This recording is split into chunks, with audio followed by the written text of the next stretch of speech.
Sinasabi ko sa'yo, pagsisisihan mo yan habang buhay kung ipagpapatuloy mo yan. Kahit anong sabihin ng iba, gusto ko siyang makasama. Nakatayo sa harap ng isang karinderya sa University Belt ng Maynila, ang nagtatalo ay si Jose Joey Reyes, isang 31 taong gulang na reviewer mula sa isang probinsya sa Nueva Ecija at ang kanyang mga kaibigan na nagmamalasakit at nagpapayo. Ang pinagmula ng pagtatalo ay si Katerina, isang babaeng taga-Ukraine na may maputing buhok at matangos na ilong. Walang sino man ang makapaniwala na ang dayuhang babae na ito na kumakain ng pinakamurang AW80 na turo-turo araw-araw at nakatira sa pinakamurang boarding house sa U-Belt ay lubos na magpapabago sa landas ng buhay ni Joey Reyes at magdadala pa ng isang revolusyon sa agrikultura ng Pilipinas. Mula sa pagkikita hanggang sa pag-iibigan, mula sa pagdududa hanggang sa pagtitiwala, mula sa pagtutol hanggang sa pagpapala, paano nga ba umusbong ang pag-ibig na ito na naglalayag ng mahigit 9,000 kilometro sa pinakamasikip na eskinita ng Maynila? Ngayon, pakinggan natin ang nakakaantig na kwentong ito. Ang U-Belt ang simula. Ang University Belt, ang Maynila noong taglagas ng 2019 ay isang lugar kung saan nagtatagpo ang mga pangarap at katotohanan ng hindi mabilang na mga reviewer at estudyante. Sa makipot na kalye na ito, ang mga ilaw ng mga review center ay nakabukas mula umaga hanggang gabi, ang singaw ng mga karinderya ay laging umaalpas sa hangin at ang mga kabataan na nagpupumilit para sa licensure o civil service exam ay parang mga ibon na dumayo, naninirahan sa sementadong gubat na ito. Si Katerina, 25 taong gulang, ay isa sa kanila. Ang babaeng taga Kiev, kabisera ng Ukraine, ay laging lumilitaw sa parehong karinderya tuwing alas 6 ng gabi. Laging ang pinakamura niyang ino-order ay ang rice with one ulam na nagkakahalaga ng AW80 at tahimik niya itong bitbit pabalik sa kanyang maliit na apartment na AW6,000 lang ang buwan ng renta. Ang Ukraine, isang bansa sa silangang Europa, ay marahil hindi pamilyar sa maraming Pilipino. Ngunit para kay Katerina, iyon ang tinubuang bayan na labis niyang mahal ngunit kinailangan niyang lisanin. Dahil sa hirap ng ekonomiya at sa mas maraming populasyon ng babae kaysa sa lalaki, maraming kabataang babae na tulad niya na may mataas na edukasyon ang nagdesisyong maghanap ng bagong pagkakataon sa ibang bansa.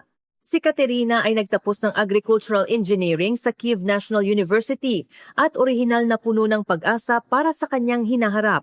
Aksidenteng nahumaling siya sa mga Filipino teleserye, ang mga maiinit na kwento nito ay nagdulot ng pangungulila sa malayong kapuluan.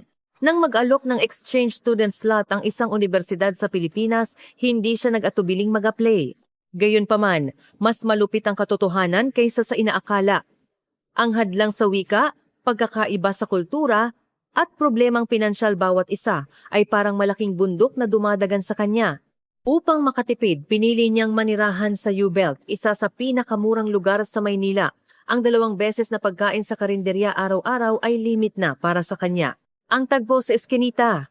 Nang gabing iyon, si Katerina ay bumili ng kanyang pagkain. May bitbit siyang mabibigat na textbook at laptop sa kanyang backpack, habang hawak ang mainit pa ring pagkain sa isa niyang kamay at dahan-dahan siyang naglakad sa madilim na eskinita. Humampas ang simoy ng hangin ng taglagas. At humaba ang anino niya dahil sa ilaw ng poste. Biglang may narinig siyang boses sa likuran niya. "Miss, mukhang mabigat yata yan. Kailangan mo ba ng tulong?" Nagulat si Katerina at lumingon. Ang nakatayo sa likuran niya ay isang lalaking Pilipino na hindi katangkaran at simple lang ang pananamit. Ang kanyang accent ay may bahid ng probinsya, ngunit ang kanyang tingin ay mainit at tapat. "Wala, kaya ko na," sagot ni Katerina sa Taglish na may halong hiya. Ngunit hindi sumuko ang lalaki. "Pareho lang naman tayo ng direksyon eh. Walang anuman, ako na lang ang magbitbit ng backpack mo." Nag-alinlangan si Katerina. Tiningnan niya ang taos-pusong mukha nito at sa wakas ay tumango. "Salamat." "Walang anuman. Ako si Jose Reyes, pero tawagin mo na lang akong Joey." Kinuha niya ang mabigat na backpack at ngumiti ng matamis. "Ako naman si Katerina. Tawagin mo na lang akong Katya." "Katya? Ang ganda at kakaiba ng pangalan. Dayuhan ka ba?" "Oo. Mula ako sa Ukraine." Natigilan si Joey Reyes. "Saan yan? Parang napakalayo ah." "Sa Europa."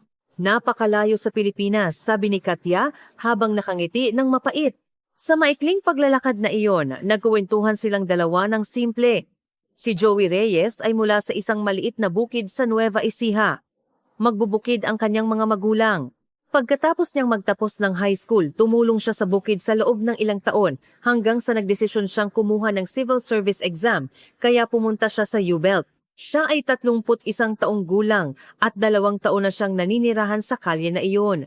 Dito ka rin nakatira sa U-Belt? Tanong ni Katya nang may pagtataka. Oo. Mura kasi rito eh. Ngumiti ng may pag-asa si Joey Reyes kahit hindi maganda ang lugar, at least nakakapag-aral ng mabuti. Pagdating nila sa pinto ng apartment ni Katya, maingat na inilapag ni Joey Reyes ang backpack. Nga pala, araw-araw ka bang kumakain ng karinderya? Bigla niyang tanong. Oo. Para makatipid, sabi ni Katya ng may bahagyang hiya. Kumain ka na ba ng atsara na Filipino? Masarap ang gawa ng nanay ko. Dadalhan kita minsan. Nagulat si Katya ngunit magalang pa rin siyang tumanggi. Salamat, wag na lang po kayong mag-abala. Nagpakita ng bahagyang pagkadismaya sa mukha ni Joey Reyes, ngunit ngumiti pa rin siya. Sige, aalis na ako. Good evening. Good evening. Salamat sa iyo. Ang hindi aksidenteng pagkikita. Nang gabing iyon, nakahiga si Katya sa kanyang kama at laging lumilitaw sa isip niya ang ngiti ng lalaking Pilipino. Sa loob ng mahigit kalahating taon niya sa Pilipinas, ito ang unang pagkakataon na may nagpakita ng taos-pusong tulong sa kanya. Karamihan sa mga tao, kapag nalaman na dayuhan siya, ay naiilang o sadyang umiiwas. Ngunit si Joey Reyes ay tila napaka-natural. Sa mga sumunod na araw, si Katya ay laging naghahanap buhay sa karinderya, umaasa na makikita niyang muli si Joey Reyes. Ngunit sa loob ng 7 magkakasunod na araw, hindi niya ito nakita. Hanggang sa paglubog ng araw ng 1 linggo sa parehong karinderya, sa wakas ay nakita niyang muli ang pamilyar na likuran. Katya! Lumingon si Joey Reyes at nakilala siya agad at nagpakita ng masiglang ngiti. Ang galing! Kumusta? Hi! Napangiti na rin si Katya. Sa library ako nag-aaral nitong mga nakaraang araw kaya hindi ako nakabili ng pagkain, paliwanag ni Joey Reyes. Nga pala, natatandaan mo pa ba ako? Oo naman, ikaw ang tumulong sa akin sa backpack ko. Mula noon, madalas silang nagkikita sa karinderya. Sa una, inakala ni Katya na nagkataon lang, ngunit kalaunan ay nalaman niyang sadyang nagpapakita si Joey Reyes sa oras na iyon. Ngunit nagpapakita siya ng natural kaya hindi na ito tinanong ni Katya. Ang agrikultura na nagugnay sa kanila. Habang dumarami ang pagkikita nila, lalo ring lumalalim ang kanilang pag-uusap. Isang araw, tuwang-tuwa si Joey Reyes na nagbahagi kay Katya. Alam mo bang smart farming? Talagang napakaabante na ng agrikultura ngayon. Maaari mong kontrolin ang temperatura at humidity gamit ang computer at gumamit ng cellphone para sa irigasyon. Ang galing! Nagningning ang mga mata ni Katya. Talaga? Agricultural engineering ang major ko sa universidad. Lalong nanlaki ang mga mata ni Joey Reyes. Hindi nga, ang galing mo. Hanggang high school lang ako. Ang mga ito'y natutunan ko lang sa pagbabasa ng aklat. Biglang nagdilim ang kanyang mukha. Tila na pagtanto ang pagkakaiba sa antas ng edukasyon nilang dalawa. Ngunit hindi nag-abala si Katya. Hindi mahalaga ang edukasyon. Mayroon kang praktikal na karanasan sa pagtatanim. Mas mahalaga yon kaysa sa teorya. Ang pahayag na ito ay nagbalik ng ngiti sa mukha ni Joey Reyes. Nagsimula silang magbahagi ng kanilang mga ideya tungkol sa agrikultura. Sinabi ni Joey Reyes na ang pinakamalaking pangarap niya ay bumalik sa Nueva Ecija, gamitin ang modernong teknolohiya para baguhin ang bukid ng kanyang mga magulang at hindi na sila kailangang magtrabaho ng nakayuko. Tuwing nakikita ko ang nanay at tatay ko na nakayuko sa bukid at hindi na maitama ang likod nila, nalulungkot ako, seryosong sabi ni Joey Reyes. Ang ganda siguro kung matutulungan ko sila sa teknolohiya. Labis na naantig si Katya sa pagmamahal niya sa magulang. Sa Ukraine, ang agrikultura ay itinuturing ding mahirap na hanap buhay. Ngunit si Joey Reyes ay hindi gustong tumakas sa agrikultura, kundi gustong gawing mas maganda ang bukid. Napakaganda ng ideya na ito. Ang pag-ibig ay nagiging matibay. Lumipas ang 1 buwan at lalong naging malapit ang relasyon nilang dalawa. Sa wakas, tinupad ni Joey Reyes ang kanyang pangako at nagdala ng maliit na lalagyan ng atsara na gawa ng kanyang nanay, kasama ng adobo flakes. Napakasaya ng nanay ko nang marinig niyang may kaibigan akong dayuhan. Sadyang inihanda niya ang mga ito para sa iyo, sabi ni Joey Reyes. Tinitikman ni Katya. Ang maasim, matamis at maalat na lasa ay nagpamangha sa kanya. Ito ang pinakamainit na pagkain na kinain ko mula nang dumating ako sa Pilipinas. Napakasarap. Pakisabi sa nanay mo, salamat. Mula noon, si Joey Reyes ay laging nagdadala ng mga lutong bahay para kay Katya. Bawat linggo, ginataang gulay, pinakbet, kaldereta, bawat pagkain ay puno ng pagmamahal. Ngunit hindi lahat ng bagay ay naging maayos. Ang mga kaibigan ni Katya na taga-Ukraine ay nagsimulang mapansin ang pagbabago niya. Katya, parang iba ka nitong mga nakaraang araw. Nagkaroon ka ba ng nobyo? Pangaasar ni Olena. Namula si Katya at mabilis na umiling. Mag-ingat ka. Seryosong sabi ni Olena. Ang mga lalaking Pilipino, lalo na ang mga taga-bukid, ay baka masyadong tradisyonal. Ang mga babaeng tulad mo na mataas ang pinag-aralan ay baka hindi nila maintindihan. Ang mga salitang ito ay nagdulot ng pangamba sa puso ni Katya. Totoo, marami sa kanyang mga dayuhang kaibigan ang may negatibong pananaw sa mga lalaking Pilipino, lalo na sa mga taga-bukid. Sinasabi nila na ang mga lalaking ito ay konserbatibo at masyadong mataas ang standard sa mga babae. Tuwing naririnig niya ang mga ito, naaalala niya si Joey Reyes. Ganoon ba talaga siyang klase ng tao?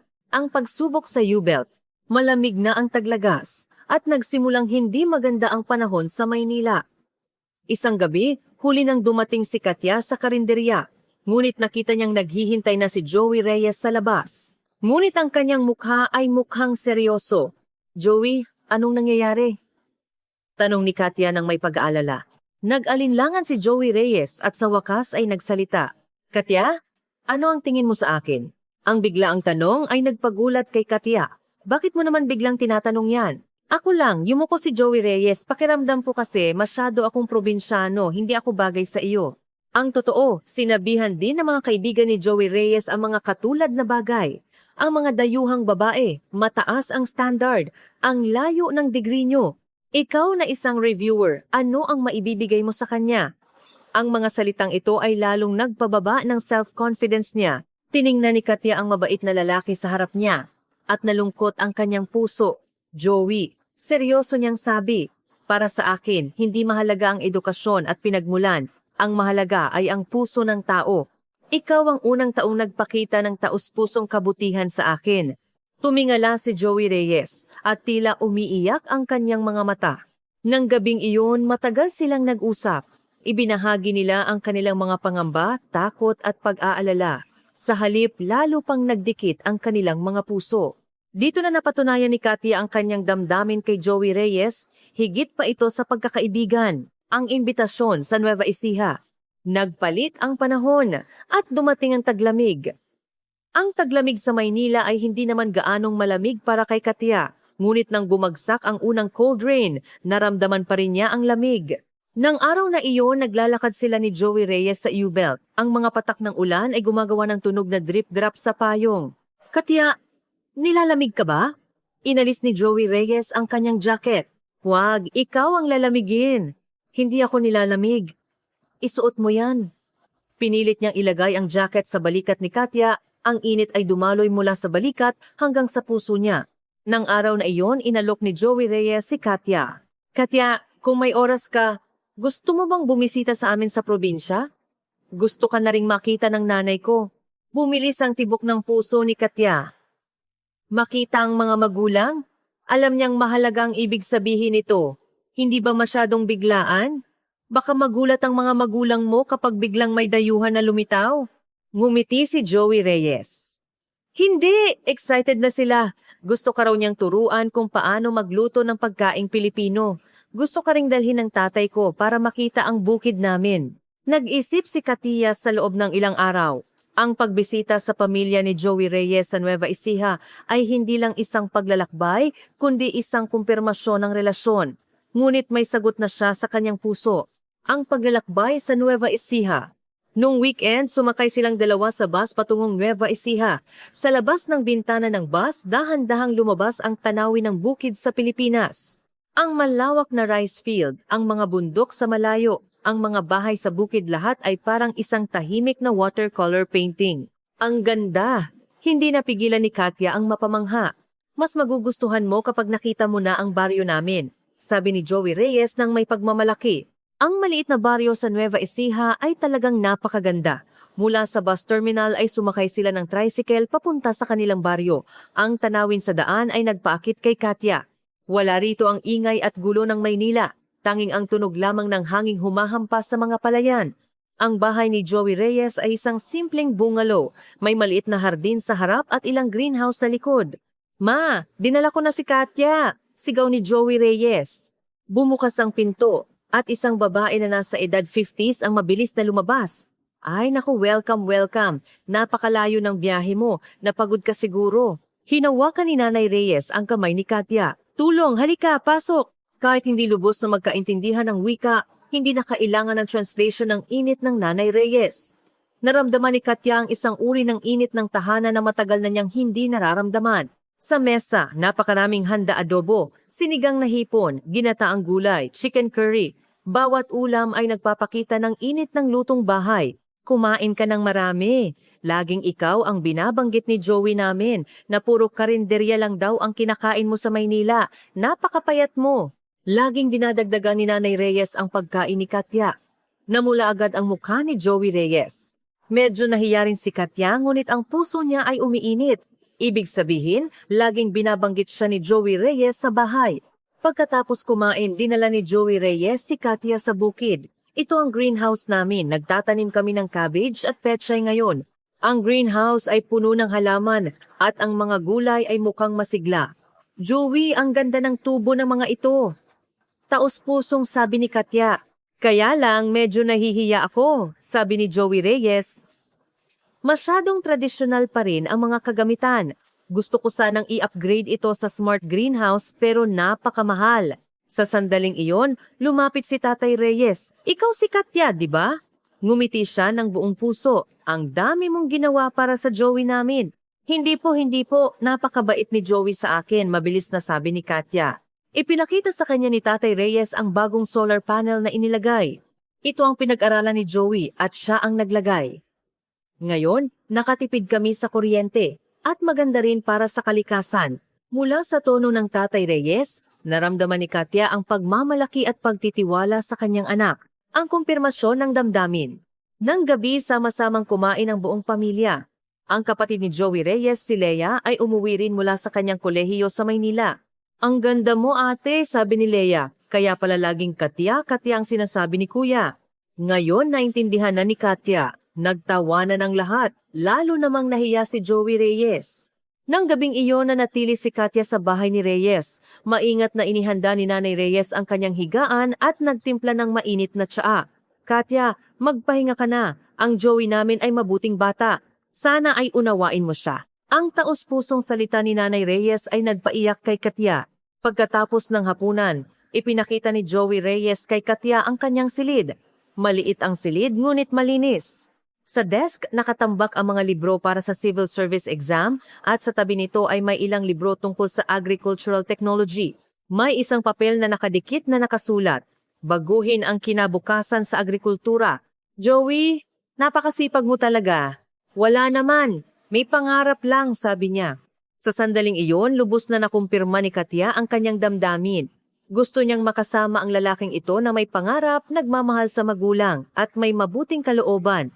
Ang pagsubok ng katotohanan. Pagbalik mula sa Nueva Ecija sa Maynila, parang nagbago si Katya. Matapos makita ang pamilya ni Joey Reyes at maramdaman ang simpleng init, nagkaroon siya ng mas malinaw na pagtingin sa hinaharap. Ngunit kasabay nito, nagsimulang lumitaw ang mga problema ng katotohanan. Ang pinakamalaking problema ay ang pananaw ng mga tao sa paligid. Ang mga kaibigan ni Katya na taga-Ukraine ay nag-aalala sa pagbabago niya. "Katya, seryoso ka ba sa pakikipagrelasyon sa lalaking taga-bukid na yon?" Diretsong tanong ni Olena. "Naisip mo ba ang kinabukasan? Tatanggapin mo ba na maging asawa ng isang magsasaka?" Hindi makasagot si Katya. Hindi dahil wala siyang sagot, kundi dahil alam niyang kahit anong ipaliwanag niya, hindi siya maiintindihan ng mga kaibigan niya. Ang mas malaking dagok ay nagmula sa kanyang pamilya. Nang banggitin ni Katya si Joey Reyes sa kanyang mga magulang sa video call, mas malamig ang kanilang reaksyon kaysa sa inaasahan. "Katya, nag-aral ka ng napakalayo para lang magpakasal sa isang magsasaka?" Ang boses ng kanyang nanay ay puno ng pagkadismaya.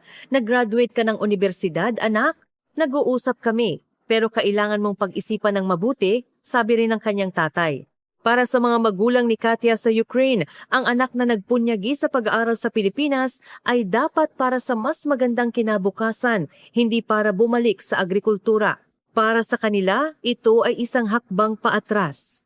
Nabalisa si Katya. Sa isang banda, sigurado siya sa kanyang damdamin kay Joey Reyes. Sa kabilang banda, hindi rin mali ang pag-aalala ng kanyang pamilya. Magiging masaya ba talaga siya sa bukid ng Pilipinas? Kaya ba talaga siyang alagaan ni Joey Reyes habang buhay? Ang paghaharap sa katotohanan. Nang maramdaman ni Joey Reyes ang pagbabago ni Katya, lalo siyang naging maingat. Katya, kung nagdulot ako sa iyo ng pressure, sabi niya nang may pag-aalangan. Wala, Joey, hindi ikaw ang problema, sabi ni Katya habang nalulungkot. Isang gabi maagang dumating si Katya sa karinderya. Ngunit nakita niyang may kausap si Joey Reyes na isang lalaking nakasuot. Joey, hindi ka na bata. Kailangan mong maging realistic, sabi ng lalaki. Maraming problema ang mga dayuhang babae sa huli. Napag-isipan mo na ba ng mabuti? Nagdulot ng kaba sa puso ni Katya ang salita ng lalaki. Mabilis na sumagot si Joey Reyes, Kuya, huwag kang magsalita ng ganyan. Napakabuting tao ni Katya. Alam kong mabuti siyang tao. Pero ang mga praktikal na problema, mag-aalala rin ang mga magulang mo, di ba? Malaki ang pagkakaiba sa wika at kultura. Tumahimik si Joey Reyes.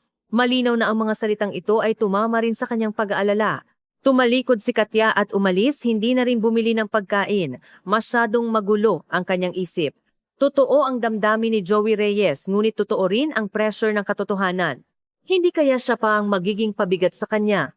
Sa mga sumunod na araw, sadyang iniiwasan ni Katya si Joey Reyes. Hindi na siya pumunta sa karinderya na madalas niyang puntahan at naglakad siya sa ibang daan, sinisikap na wag silang magkita. Ngunit natagpuan pa rin siya ni Joey Reyes. Naghihintay siya sa pinto ng apartment ni Katya. Katya, may nagawa ba akong mali? Wala, Joey. Wala kang kasalanan. Yumuko siya. Bakit ka umiiwas sa akin kung ganoon? Ilang araw na akong hindi makakontak sa'yo. Sa wakas, hindi na napigilan ni Katya ang sarili at sinabi ang pag-uusap na narinig niya noong araw na iyon. Joey, narinig ko ang sinabi ng kuya mo. Ayaw kong maging pabigat sa iyo. Natigilan si Joey Reyes at agad siyang nagsalita ng may determinasyon. Katya, hindi mahalaga ang sinasabi ng iba. Hindi magbabago ang puso ko. Pero alam ko ang inaalala mo. Pinutol siya ni Joey Reyes. Nag-aalala rin ako. Nag-aalala ako na hindi ako sapat. Nag-aalala ako na hindi ako makapagbigay sa iyo ng kaligayahan. Nag-aalala ako na hindi ka makakapag-adjust sa buhay namin. Huminga siya ng malalim at nagpatuloy. Ngunit, isang bagay ang sigurado ako. Gusto kong isakatuparan ang pangarap ko kasama ka. Ang mga bagay na hindi kayang gawin ng isa, baka kayang gawin ng dalawa ng magkasama. Sa wakas, bumagsak ang luha ni Katya. Nang gabing iyon, nagbukas sila ng puso at sinabi ang lahat ng kanilang takot, pag-aalala at pag-asa. Kahit na marami pa silang problemang kailangang lutasin sa hinaharap, basta magkasama sila, mayroon silang lakas ng loob na malampasan ito, ang pag-uwi at ang pagtitiwala. Ngunit tila naisubukan ng kapalaran ang kanilang determinasyon. Pagkalipas ng ilang araw, nakatanggap si Katya ng emergency call mula sa bahay. Si tatay mo inatake sa puso. Napakalala ng kalagayan. Katya, gusto ka ng tatay mo makita. Umuwi ka na. Umiiyak ang kanyang nanay sa kabilang linya. Lubos na nagpanik si Katya. Nagkasakit ang kanyang tatay at kailangan niyang umuwi agad sa Ukraine. Ngunit kapag umalis siya, ano ang mangyayari sa relasyon nila ni Joey Reyes? Nanginginig niyang sinabi kay Joey Reyes ang sitwasyon. Katya, umuwi ka na agad. Mas mahalaga ang pamilya, walang pag-aalinlangang sabi ni Joey Reyes. Pero hindi ko alam kung kailan ako makakabalik. Hinawakan ni Joey Reyes ang kamay niya. Hihintayin kita. Sana gumaling agad ang tatay mo. Sa loob ng isang linggo, mabilis na nag-impake si Katya at bumalik sa Ukraine. Ang sumalubong sa kanya ay mas matinding katotohanan. Ang kanyang tatay ay nasa ICU dahil sa acute myocardial infarction. Ilang araw nang hindi kumakain ang kanyang nanay at mukhang payat na payat. Si Katya ay tumatakbo sa pagitan ng ospital at bahay, inaalagaan ang kanyang tatay habang inaaliw ang kanyang nanay. Wala siyang oras para isipin ng iba, kasama na ang kinabukasan nila ni Joey Reyes. Sa kabutihang palad, dahan-dahang gumaling ang kanyang tatay pagkatapos ng operasyon. Ngunit sinabi ng doktor na kailangan niya ng matagal na pahinga. Hindi muna makakaalis si Katya sa Ukraine. Naging malabo ang oras ng pagbalik niya sa Pilipinas. Ngunit, biglang may nangyaring hindi inaasahan. Isang araw pagkatapos magkamalay ng kanyang tatay, bigla siyang nagsalita kay Katya. Katya, sabihin mo sa akin ang tungkol sa lalaking Pilipino na yan. Binanggit siya ng nanay mo. Mukhang mabuting tao. Nagulat si Katya. Hindi niya inakala na aalalahanin ng kanyang tatay na may sakit ang bagay na ito. Tay, mas mahalaga ngayon ang kalusugan mo. Sira ulo. Ngumiti ng mahina ang kanyang tatay. Alam mo ba kung bakit ako nagkasakit? Nag-aalala ako sa iyo. Mag-isa ka sa Pilipinas. At nagpupunyagi ka ng ganoon. Wala akong magawa bilang tatay. Umiyak si Katya. Ayos lang ako sa Pilipinas. Nakakilala ako ng maraming mabubuting tao. Tumango ang kanyang tatay. Si Joey Reyes na yan, nagtatanim sa Pilipinas, di ba? Sabi, napaka-abante na raw ng agricultural technology ngayon. Hindi na tulad noong bata pa tayo. Ang totoo, interesado rin ang kanyang tatay sa agrikultura noong bata pa siya. Ang Ukraine ay isang malaking bansa ng agrikultura at ang kanyang tatay ay laging nagbabasa tungkol sa modernong agricultural technology. Mayroon din siyang alam tungkol sa pag-unlad ng Pilipinas. Ang paglalayag ni Joey. Pagkalipas ng ilang araw, naglakas loob si Katya na makipag-video call kay Joey Reyes. Ang mukha niyang matagal nang hindi nakikita ay nagpainit sa kanyang puso. Katya, kumusta na ang tatay mo? Ang unang tanong ni Joey Reyes ay nagpapakita ng pag-aalala sa kanyang tatay. Mas maayos na siya, salamat sa iyo. Huminto si Katya. Joey, sinabi ng tatay ko, gusto ka raw niyang makita. Nanlaki ang mga mata ni Joey Reyes. Talaga? Pwede ba akong pumunta sa Ukraine? Ang totoo, matagal nang iniisip ni Joey Reyes ang ideyang ito. Sa loob ng isang buwan na hindi niya nakikita si Katya, marami siyang napag-isipan. Kung tunay mong mahal ang isang tao, kailangan mong ipakita ang paggalang sa kanyang pamilya. Pero napakamahal ng tiket at kailangan pa ng visa. Nag-aalalang sabi ni Katya. Ayos lang, sabi ni Joey Reyes. Gusto ko ring makita ang mundo. At gusto kong personal na ipahayag sa mga magulang mo ang aking damdamin. Pagkalipas ng isang linggo, dumating si Joey Reyes sa Kiev. Nang makita ni Katya si Joey Reyes sa airport, hindi siya makapaniwala. Joey, dumating ka talaga. Oo naman, sabi ko, hihintayin kita. At gusto kong makita ang pamilya mo, malambing na sabi ni Joey Reyes. Isang maliit na maleta lang ang dala niya, puno ng pasalubong mula sa Pilipinas at Sara tablea tsokolate at organic na gulay na gawa mismo niya.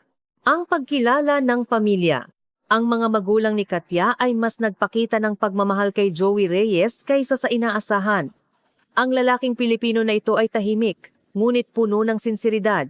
Kahit na hindi sila nagkaintindihan sa wika, nagkaintindihan sila sa puso. Lalo na ang kanyang tatay. Nang makita niya ang mga organic na produkto na dala ni Joey Reyes, nagningning ang kanyang mga mata. Ito ang itinanim sa Pilipinas? Ang ganda ng kalidad.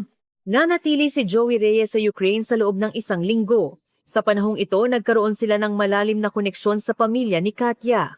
Ang tatay niya ay labis na humanga sa pagmamahal ni Joey Reyes sa agrikultura. Seryoso ang binata na ito. Nakikita ko sa mga mata niya. Nang sandaling kinilala siya ng kanyang tatay, naramdaman ni Katya na sulit ang lahat ng paghihintay. Nang umalis si Joey Reyes sa Ukraine, sinabi ng kanyang tatay kay Katya, sumama ka sa kanya sa Pilipinas. Sinuportahan kita. Ang pahayag na ito ay nagpaiyak kay Katya. Ang pagtatag ng Green Bridge Tech. Ngunit ang tunay na pagsubok ay nagsisimula pa lang.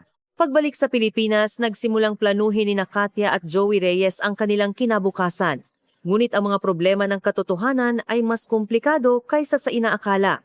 Wala silang matatag na kita. Naghahanda pa rin si Joey Reyes para sa civil service exam at malapit na ring matapos ni Katya ang kanyang pag-aaral. Napakahirap mag-usap tungkol sa kasal nang walang pinansyal na batayan. Bukod pa rito, kailangan ni Katya na ayusin ang maraming legal paperwork para manirahan sa Pilipinas. Pasensya na, Katya. Masyado akong nagmadali. Sana naghintay muna ako hanggang sa maging mas matatag ako bago natin pinag-usapan ang mga ito, sabi ni Joey Reyes nang may pagsisisi. Ngunit mas proactive si Katya. Huwag kang mag-alala, Joey. kaya ko ring magtrabaho. Napakagaling na ng Tagalog ko. At may professional knowledge ako sa agrikultura. Siguradong makakahanap ako ng trabaho. Sa sandaling iyon, dumating ang pagkakataon. Ang Agricultural Study Group na sinasalihan ni Joey Reyes ay nag-imbita ng may-ari ng isang agritech startup na magsalita. Ang kumpanyang ito ay dalubhasa sa pagbuo ng smart farming technology at naghahanap ng mga batang agricultural talent. Kailangan ng agrikultura ngayon ng bagong pananaw, lalo na ang mga talent na may international perspective, sabi ng CEO. Nang marinig ito, agad na naisip ni Joey Reyes si Katya. Katya, may isang agritech startup na naghahanap ng intern. Gusto mo bang subukan? Nagdingning ang mga mata ni Katya. Talaga? Kaya kong subukan. Nag-apply siya at binigyang diin ang kanyang agricultural engineering background sa Ukraine at ang kanyang comparative studies sa agritech ng silangang Europa at Pilipinas. Hindi inaasahan, nakakuha siya ng interview at matagumpay siyang natanggap. Miss Katya, kailangan namin ang talent na tulad mo. Mahalaga sa amin ang international perspective mo, sabi ng CEO. Pagkatapos magsimula ng internship, nagbigay ng lahat ng lakas si Katya. Mula sa pag-aaral ng smart farming technology hanggang sa overseas market research, lubos niyang ginamit ang kanyang kasanayan sa wika at professional knowledge.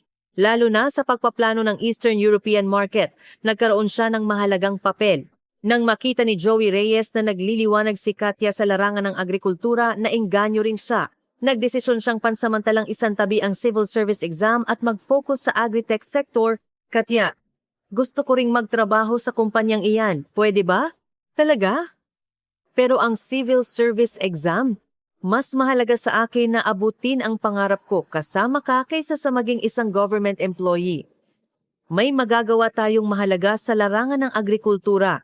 Sa rekomendasyon ni Katya, sumali rin si Joey Reyes sa kumpanya. Nagsimula silang magtrabaho ng magkasama at nagdulot ng kamanghamanghang chemistry. Ang theoretical knowledge at international perspective ni Katya kasama ang practical experience at local understanding ni Joey Reyes ay bumuo ng isang perpektong complement. Ang kumpanya ay labis na humanga sa kanilang kooperasyon, lalo na ang smart farming kit para sa maliliit na magsasaka na binuo nilang magkasama na naging pangunahing produkto ng kumpanya. Ang sistemang ito sana magamit sa bukid ng mga magulang ko. Tuwang-tuwang sabi ni Joey Reyes. Masaya rin si Katya. Joey, ang technology na ito ay magagamit din sa Ukraine. Maaari nating ikonekta ang dalawang bansa. Ang Green Bridge ay naitatag. Pagkalipas ng ilang buwan, formal na tinanggap sila ng kumpanya bilang empleyado.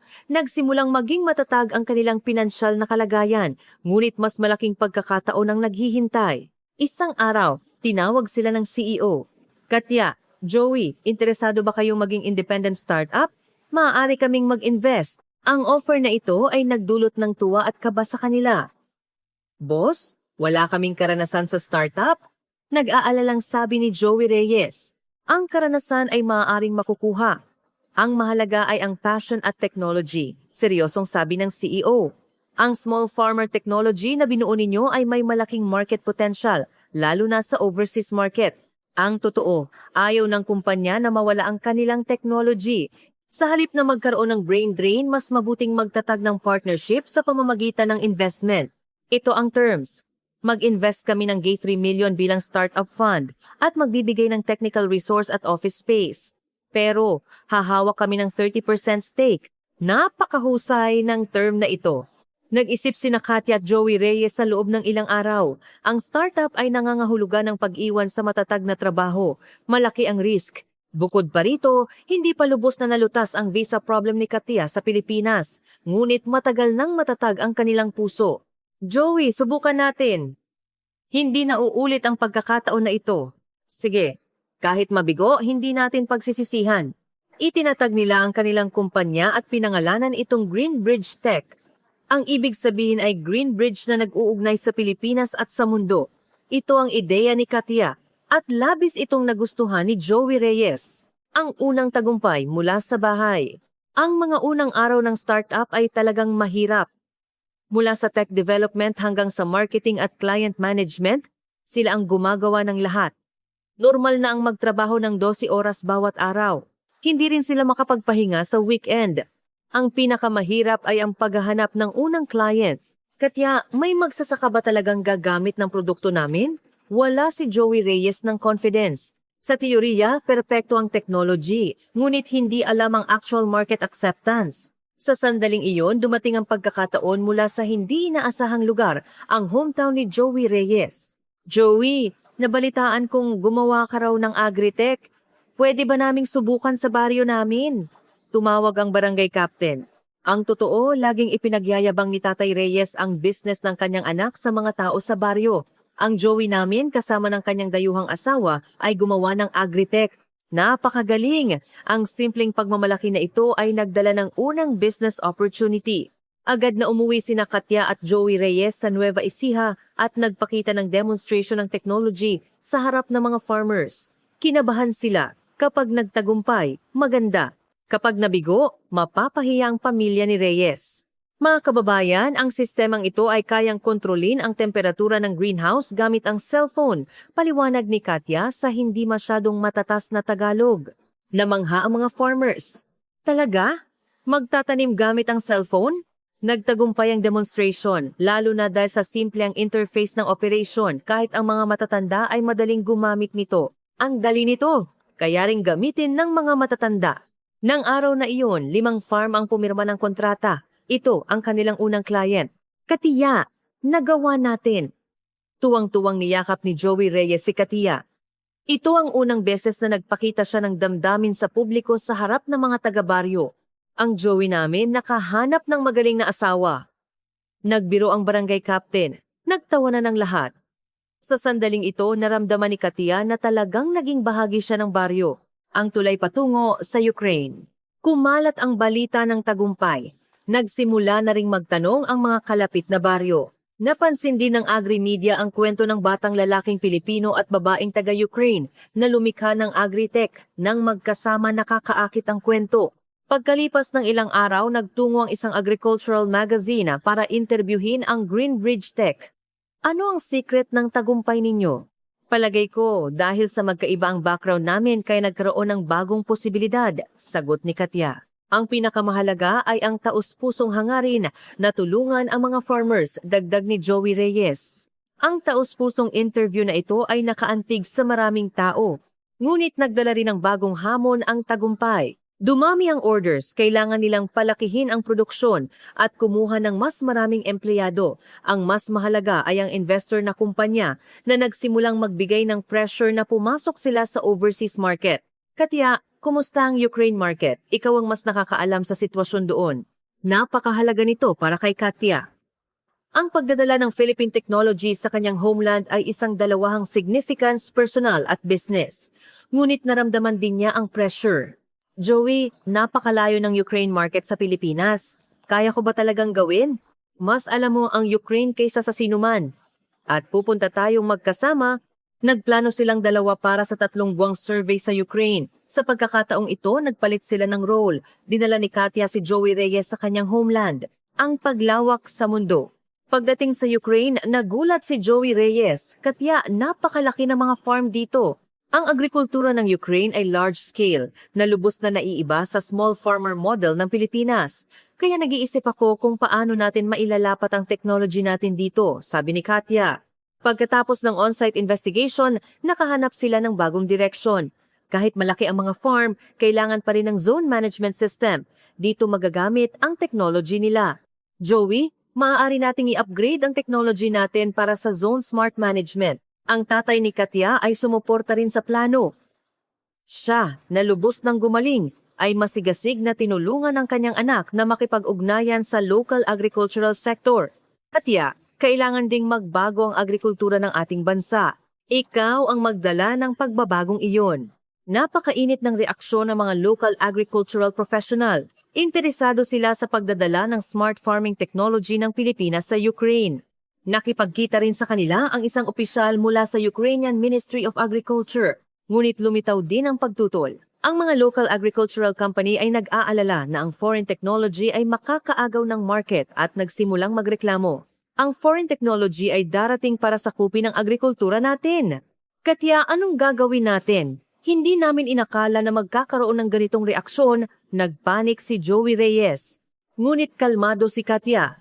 Sa panahong ito, kailangan nating magpakita ng sinseridad. Nag-propose siya ng Farmers Forum. Ako ay taga-Ukraine. Gusto ko lang na maging mas magandang agrikultura ng aking homeland, taos-pusong sabi ni Katya. Naantig ang mga puso ng tao ng sinseridad, lalo na nang makita ng mga farmers na talagang naiintindihan ni Katya ang kanilang mga problema, lubos na nagbago ang kanilang attitude. Ang babaeng ito ay taos-pusong nag-iisip para sa amin. Kahit na nag-asawa siya ng dayuhan, hindi niya kinalimutan ang homeland niya. Nag-adjust din si Joey Reyes sa sarili niyang paraan. Direktang tumulong siya sa mga farm at ginamit ang kilos para ipakita ang Philippine technology. Hindi kami nagkakaintindihan sa wika, ngunit nagkakaintindihan kami sa puso ng farmer, sabi ng isang Ukrainian farmer. Pagkatapos ng 3 buwan ng pagpupunyagi, sa wakas ay pumirma sila ng unang kontrata. Nagdesisyon ang isang demonstration farm na sinusuportahan ng gobyerno na gamitin ang sistema ng Green Bridge Tech. Katya, nagawa na talaga natin. Ang tagumpay at ang panukala. Ang tagumpay sa Ukraine ay malawak na iniulat din sa Pilipinas. Ang matagumpay na pagpasok ng Philippine Agritech sa Ukraine ay naging news focus. Pagbalik sa Pilipinas, mas maraming pagkakataon ang dumating. Nagdagdag ng investment ang investor na kumpanya. Pinili rin sila ng gobyerno bilang grant recipient para sa overseas expansion. Parang naging international enterprise na talaga tayo, sabi ni Katya nang may pagkamangha. Pero ang pinakamasaya ay ang naabot natin ang pangarap natin ng magkasama, sinserong sabi ni Joey Reyes. Habang nagiging maayos ang business, hindi rin kinalimutan ni na Joey Reyes at Katya ang personal na kaligayahan. Pagkatapos bumalik mula sa Ukraine, nagdesisyon si Joey Reyes. Katya, gusto kong mag-propose sa iyo ng formal. Pinili niya ang pinto ng karinderya sa U-Belt ang lugar kung saan sila nagkakilala. Gabi na. Lumuhod si Joey Reyes sa isang tuhod. Katya, gusto mo bang makasama ako habang buhay? Umiyak si Katya. Oo, Joey, gusto ko. Tumigil ang mga naglalakad sa paligid at nagpalakpakan. Napakalaki ng pag-ibig ang galing ng proposal sa lugar kung saan sila nagkakilala. Ang pag-asa ng hinaharap. Naganap ang paghahanda sa kasal sa gitna ng abalang trabaho. Nagdesisyon silang magkaroon ng kasal sa Pilipinas at sa Ukraine para makasama ang mga pamilya at kaibigan ng magkabilang panig. Ang kasal sa Ukraine ay napakagara. Marami ring dumating na farmers mula sa lugar nila. Nakahanap ng mabuting asawa si Katya sa Pilipinas. Congrats! Ang pagpapala ng mga taga-baryo ay labis na nagpaantig kay Katya. Pagkatapos ng kasal, nagpatuloy sa paglago ang Green Bridge Tech. Mayroon na silang 55 empleyado. Hindi lang Pilipinas at Ukraine ang market nila, kundi lumawak na rin sa ibang bansa sa silangang Europa. Ang pangarap ni Katya at Joey Reyes ay natutupad. Ngunit mas malaking sorpresa ang naghihintay. Buntis si Katya. Joey, magiging magulang na tayo? Talaga? Hindi makapagsalita si Joey Reyes dahil sa tuwa. Ang pagbubuntis ay nagpaisip kay Katya tungkol sa buhay. Mahalaga ang career ngunit mas mahalaga kung anong klase ng kapaligiran ang ibibigay nila sa bata. Joey, paano ang edukasyon ng bata? Dahil ipinanganak siya sa Pilipinas, natural siyang matututo ng Tagalog at Ingles. Sa bahay, tuturuan mo siya ng Ukrainian at Ruso. Minsan, umuwi tayo sa Ukraine para makita ang kanyang lolo at lola. Ang international background nilang dalawa ay mas nagamit sa business. Napili sila bilang consultant ng United Nations Food and Agriculture Organization. Nag-iimbita rin sa kanilang iba't ibang universidad para magsalita. Ngunit hindi sila sakim. Gagawin nila kung ano lang ang kaya nilang gawin. Ang time kasama ang bata ang pinakamahalaga, ang pagbabago at ang pamilya. Nagtatag din ang Green Bridge Tech ng isang foundation para suportahan ang mga multicultural family at agritech promotion. Kung may ganitong suporta noong bago lang ako sa Pilipinas, sana ay mas madali, taos-pusong nagbahagi si Katya sa isang training course. Ayos lang kung hindi mo naiintindihan ang wika o magkaiba ang kultura. Magkakaintindihan kayo sa puso. Ang mga course na ito ay labis na tinangkilik at marami itong natulungan ng mga dayuhang asawa. Ate Katya, salamat at nagbigay ka sa akin ng confidence. Samantala, malaki rin ang pagbabago sa hometown ni Joey Reyes. Dahil sa tagumpay ng Green Bridge, dumarami ang mga kabataan na bumabalik sa bukid. Ang sigla ng baryo namin ngayon, matagal na kaming hindi nakakakita ng ganyan. Tuwang-tuwang sabi ng barangay captain.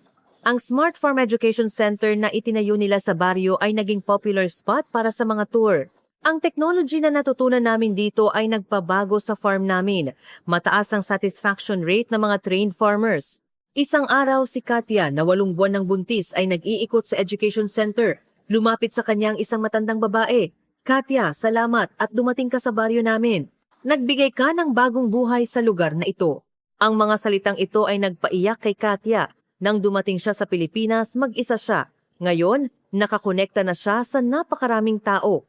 Joey, napakasaya natin, no? Sabi ni Katya sa kanyang asawa ng gabing iyon. Oo, ang makilala ka ang pinakamalaking swerte sa buhay ko.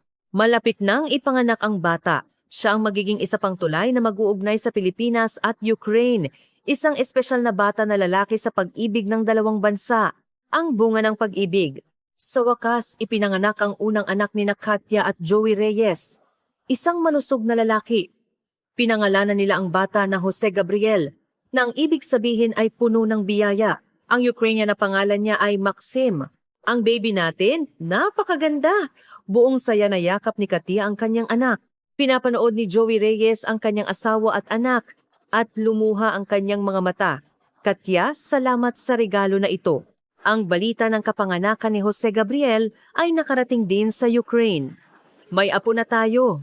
Tuwang-tuwa ang tatay ni Katya habang pinapanood ang baby sa video call. Gusto ko siyang makita agad. Pagkatapos ng 1 buwan, lumipad ang mga magulang ni Katya sa Pilipinas. Sa airport, sa unang pagkakataon na niyakap nila ang kanilang apo, umiyak sila sa tuwa. Ang bata na ito ang magiging tulay na mag-uugnay sa dalawang bansa natin. Ganoon din ang naramdaman ng mga magulang ni Joey Reyes. Oo, talagang napaka-espesyal ng bata. Ang social enterprise at ang kinabukasan. Pagkatapos magkaanak, nagkaroon ng bagong pananaw sina Katya at Joey Reyes sa kinabukasan. Mahalaga ang business, ngunit mas mahalaga ang magbigay sa bata ng mas magandang mundo. Dahil dito, mas nag-focus ang Greenbridge Tech sa environment-friendly agri-tech. Sana kapag lumaki na si Gabriel, mas malinis ang mundo kaysa ngayon, sabi ni Katya. Kailangan din na ang technology na ginagawa natin ay makatulong sa kalikasan, sang-ayon ni Joey Reyes. Ang kumpanya ay nag-transition para maging isang enterprise na naghahangad ng environmental sustainability. Nag-develop sila ng carbon-neutral farming, organic smart farm, renewable energy application, at iba pang technology. Ang mga pagsisikap na ito ay kinilala. Nagkamit silang 2 ng Annual Social Entrepreneur Award. Sa awarding ceremony, si Katya, nakarga si Gabriel ay nagbigay ng speech. 5 taon na ang nakalipas. Hindi ko inakala na magiging ganito ang pagkikita namin sa karinderya sa U-Belt. Nagpalakpakan ng malakas ang mga tao. Pero ang pinakamahalaga ay hindi ang award, kundi ang proseso ng pag-abot ng pangarap ng magkasama, dagdag ni Joey Reyes. Gusto naming patunayan na kapag nagtatagpo ang mga tao mula sa magkaibang cultural background, mas malaking lakas ang nalilikha. Ang lakas na ito ay maipapasa rin sa aming anak na si Gabriel. Pagkatapos ng award, lalo pang dumami ang mga pagkakataon. Inimbita sila ng UN Food and Agriculture Organization bilang consultant. Nag-imbita rin ang maraming universidad para magsalita, ngunit hindi sila sakim. Gagawin lang namin kung ano ang kaya naming gawin. Ang time kasama si Gabriel ang pinakamahalaga. Sa unang birthday ni Gabriel, nag-ayos sila ng isang espesyal na pagdiriwang. Gumamit sila ng video call para ikonekta ang farm sa Nueva Ecija at ang bahay sa Ukraine. Sabay-sabay silang nagdiwang ng first birthday ni Gabriel para maramdaman niya ang pag-ibig ng pamilya mula sa dalawang bansa.